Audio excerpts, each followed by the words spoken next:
আপনাকে কি করে ভালো না বাসি ইয়া রাসূলুল্লাহ।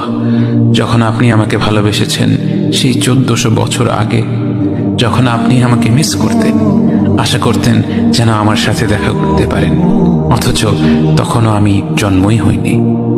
সেদিন সাহাবীরা আপনার চোখে পানি দেখে বলল, ইয়া রাসূলুল্লাহ, আপনি কাঁদছেন কেন? আপনি বললেন, আমার ভাইদের খুব দেখতে ইচ্ছা করছে। সাহাবীরা বললেন, আমরা কি আপনার ভাই নই ইয়া রাসূলুল্লাহ? আপনি বললেন, না, তোমরা আমার সাহাবী। আমার ভাই হলো তারা যারা আমার পরে আসবে এবং আমাকে কখনো না দেখেও তারা আমাকে বিশ্বাস করবে।